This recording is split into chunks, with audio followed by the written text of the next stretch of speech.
News and developments making headlines around the world in 5 minutes. World News in 5. Here on Radyo Pilipinas Worldwide. This is World News in 5 here on Radyo Pilipinas World Service. The United States says a U.S. military drone killed a Kataib Hezbollah commander in a fresh strike in the Iraqi capital of Baghdad on Wednesday.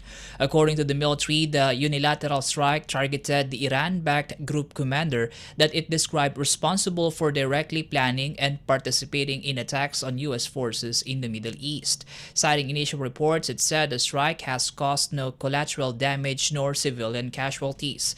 It also reiterated that Washington will continue to take necessary action to protect U.S. personnel and will not hesitate to hold responsible all those who threaten its forces' safety. Wednesday's strike was part of the U.S. response against Kataib Hezbollah, a group that it said was responsible for the killing of 3 U.S. servicemen in Jordan last month. Last weekend, Washington also ramped up its retaliatory strikes on other Iran-backed groups in Iraq and Syria as part of its preemptive measures on militant group attacks that significantly rose since the Israeli-Hamas war began in October. World News in 5. Here on Radyo Pilipinas Worldwide. In our news overseas, Ecuador's Constitutional Court, the supreme organ that interprets the country's constitution, has approved a request from a terminally ill patient to be euthanized. In a resolution released by the court, it recognized the right for people to make free and informed decisions, including the option of ending the intense suffering caused by a serious and irreversible bodily injury or a serious and incurable illness. The tribunal also ordered the country's Ministry of Health to prepare regulations for the active use of euthanasia procedures within 2 months and instructed the Office of the Ombudsman to present the bill, which must be approved by the National Assembly. The court's decision comes after a patient named Paula Roldan filed a petition to the court to recognize her right to euthanasia. According to the news agency Reuters report, Roldan was diagnosed with amyotrophic lateral sclerosis, or ALS, in 2020, which caused her deterioration and pain.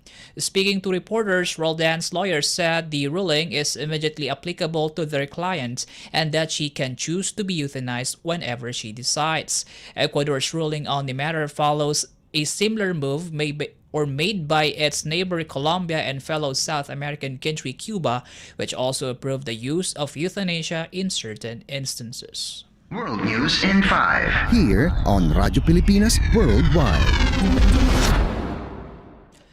For Philippine Embassy and Consular News, Philippines Foreign Affairs Secretary Enrique Manalo co-chaired the 24th ASEAN-EU Ministerial Meeting as country coordinator for ASEAN-European Union dialogue relations. Attended by foreign ministers and representatives from ASEAN and EU member states, the meeting provided a unique venue for each ASEAN and EU member state to convey individual as well as collective positions on matters affecting both regions.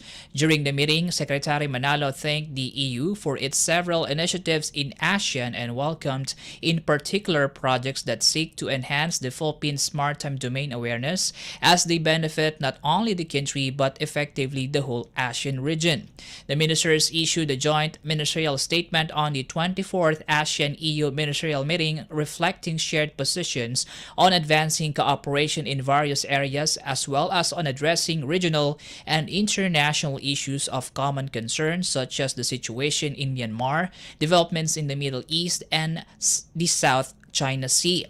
Meanwhile, on the sidelines of his trip to Brussels, Secretary Manalo also had a meeting with his Belgian counterpart Hadja Labib, in which they exchanged views on matters of bilateral and regional concerns, including trade relations, agriculture, and the South China Sea.